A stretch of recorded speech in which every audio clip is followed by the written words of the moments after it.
இந்த திராவிட கொள்கைகளுக்கு யாரெல்லாம் எதிரிகள், அது என்னென்ன முகங்களோடு அவர்கள் வருகிறார்கள் அப்படிங்கறத பத்தி எல்லாம் நம்ம கூடவே வருவாங்க, நம்ம கூட பேசிட்டு இருப்பாங்க.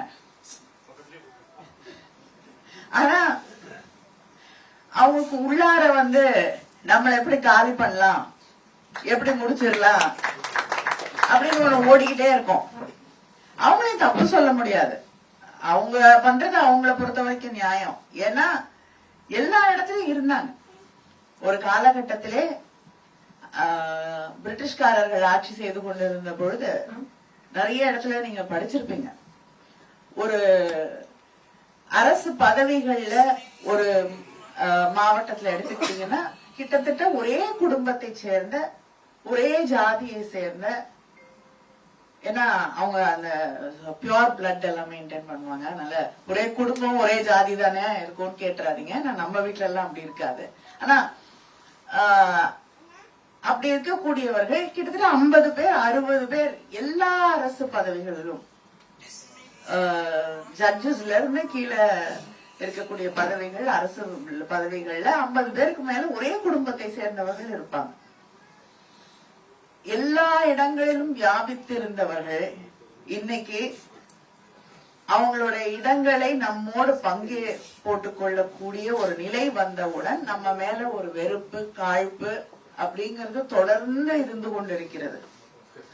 ஒரு முறை ஒரு நண்பர் எனக்கு சொன்ன ஒரு செய்தி,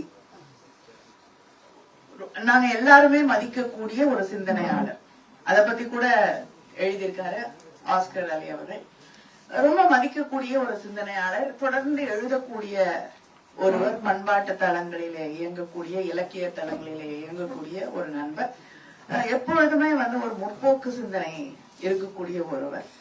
அவர்கிட்ட அரசியல் பேசிக் கொண்டிருந்த பொழுது எனக்கு கலைஞர்னு அவ்வளவு அப்படி சொல்லல, கருணாநிதியை பிடிக்காத, நான் ஓட்டு போட மாட்டேன் அப்படின்னு சொன்ன பொழுது இவர் ஒரு நிமிடம் அதிர்ந்து, ஏன் அப்படி சொல்றீங்க அப்படின்னு. இல்ல நாங்க நல்லா இருந்தோம், அதெல்லாம் கெடுத்தது அவர்தான், அவரும் அவர் கட்சியும் தான். இன்னைக்கு நாங்க உலகம் பூரா போய் பல இடங்கள்ல கஷ்டப்பட்டு வேலை பார்க்கக்கூடிய ஒரு நிலைமைக்கு எங்களை கொண்டு வந்து விட்டு, எல்லாரையும் கொண்டு வந்து எங்க இடத்துல உட்கார வச்சது அவங்கதான். அதனால நான் எந்த காலத்திலயும் அவங்களுக்கு ஓட்டு போட மாட்டேன். அப்பொழுது அந்த வெறுப்பு, அந்த கோபம், அந்த காழ்ப்பு. ஆனால் அதே நேரத்திலே சிந்தித்து பார்த்தால் திராவிடத்துடைய வெற்றி என்பது அதுதான். இத்தனை ஆண்டுகள் கழித்தும், இத்தனை வருஷத்துக்கு பிறகும் அவங்களுக்கு நியாயம் புரியல. ஆனா நியாயமே புரியாதவங்களையும் வெற்றி பெற்று எந்த இடங்களுக்குள்ளெல்லாம் நம்ம வர முடியாது என்ற ஒரு நிலை இருந்ததோ, இன்று அந்த இடங்களிலே யாரெல்லாம் ஒடுக்கப்பட்டார்களோ, யாரெல்லாம் ஓரங்கட்டப்பட்டார்களோ, யாரெல்லாம் நீ எனக்கு சமம் இல்லை என்று நடத்தப்பட்டார்களோ, இன்று அந்த இடங்களிலே அவர்களை கொண்டு வந்து அழகு பார்ப்பதுதான் திராவிடம். அதை நாம் செய்திருக்கிறோம்.